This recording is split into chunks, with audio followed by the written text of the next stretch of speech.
Oh man, chapter 15. The map where I only have 3 units, and one of them is unusable in the bottom section. And obviously, I need to actually do the bottom section because of the stat boosters there. I definitely need those stat boosters, so how am I gonna do that? Well, I have to use Gunter. And it's a lot easier than you think it is. All I have to do is just go Wyvern Lord. Yeah, I did say at one point I needed like 8 heart heroes, but this is definitely, I need one.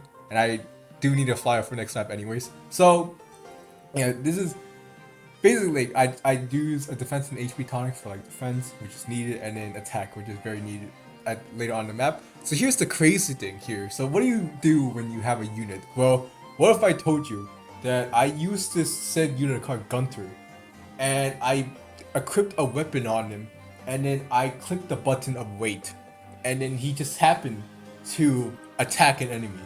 It's crazy. It's like mind blowing, but that's that's the case. And seriously, it's like I just want him to attack on enemy phase because the goddess icon ninja, he has a vulnerary. So if I decide to attack him on player phase, he's just gonna heal on enemy phase, and I don't want to stay here for long because Gunter's not very durable.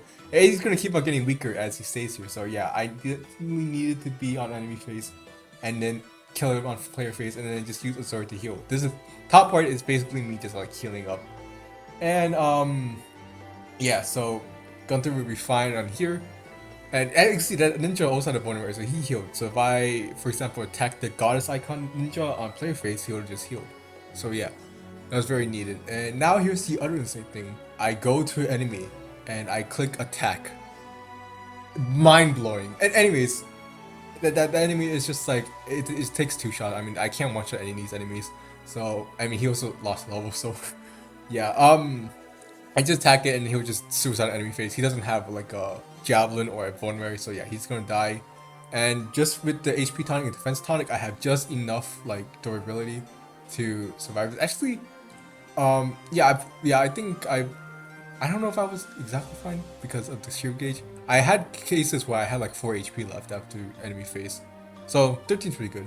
And I don't have to heal at this point. Only a javelin guy's gonna hit me. Big deal. So here, what if I told you that I did use a very reliable boss kill here, where all I have to do is land this 9% crit, and I need the strength tonic in order to one shot. And there you go, chapter 15 done. Very short map, mostly because Gunter can fly and just skip all of the parts and just get the stat bruises no problem. Because if it was a great night, it would be harder. And it was so short, so I decided just to chapter 16. And here we go see why Gunter always needs to be a Wyvern, so then he can fly over there with Berica.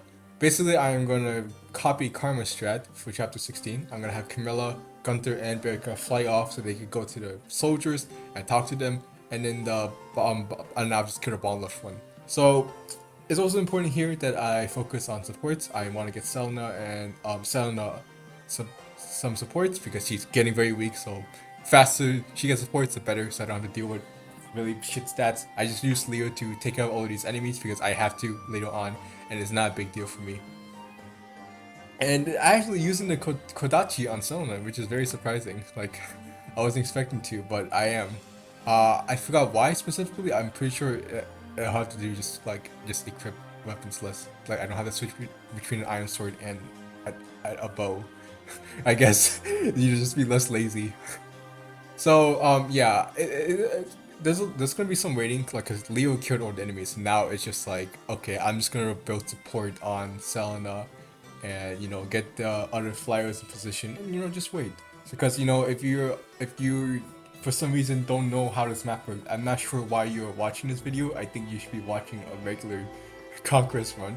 But if you don't know, there's an imposter on the ship, like Among Us, and you have to talk to the 4 NPCs, and the last one were always be the imposter. So um, you normally to go through the map, but the flyers can just fly out of the ship and to the soldiers. Um, Maybe an oversight. I don't know. I feel like this is just way too easy. So they just left it like this. So yeah. All these guys already, like, they're gonna be able to talk to the guys next turn. And then the last guy at the bottom left, I have all my units there. They're all gonna be able to just handle that, and it'll be fine. And yeah, I'm still burning support. It's just better to get it over with. It would be nice if I get like the full max support here, so that for next map I don't have to use Selena as much. Because after chapter 17, well, I'll finally be able to do some paralogs and get some kids. Kids are not really the big deal. It's the the bosses. So yeah, yeah, I'm just prepping and yeah, I was just kind of just waiting. So just chilling. It was nice. These maps were just very easy. Chapter 14 was pretty easy. This map was pretty easy, and like last map was also pretty easy. So it was just kind of a very chill session until Ninja Hell. And honestly, I mean, I think I'll be fine with Ninja Hell. I don't think it's really that big of a deal. It's pretty overrated. So yeah, Selena should be good with support points, and Xander is just gonna take all of this. Oh yeah, I have Xander by the way. Yeah, he's good. I don't have to explain. I don't think you even need to play Conquest to know that Xander is good if you look at his stats, man. So yeah, I don't know what. Okay, it took me 10 seconds to do this for some reason. So now I'm gonna just talk to all of the NPCs with my flyers. Definitely. I mean, of course it was intended by the game. I just don't feel like it should have been intended. Because they put all those enemies there and I just avoided all of them. So now here's the thing, okay? Because I'm so good at the game, I didn't even bother to check if I could kill Shura or not. I just think, I'll just kill him. There's no way I can't, right? Because I have all these units, and yeah. So I first, okay, if myself would please actually play the game, please, like, can you stop fucking around and play the game? Okay, so here I'll use Brynhildr, and yeah, I'm like, oh, it'll probably work. And it's like counter won't work because it's magic based, I think. Oh, but I just missed 91%, and it was like 90 something for true. So yeah, that's great. So now, because but would this face me? No, because I'm just so good at the game that my mind just starts ranking. I use parry to see if an Iron Sword will kill Shorin 3 times, even though 16 is not 41. And I'm just like, okay, maybe I was a little bit like panicking, like okay, but I just composed myself and like, oh, I could just use Selena to chip because Shura has mini bow for some reason, and then parry draws a javelin, and it just so happens that the steel lance that I gave her for absolutely no reason, because I took it off of her at some point and gave it back to her, kills Shura. So all part of the plan. I am just that good at the game. Like, who would have? My mind is just too much.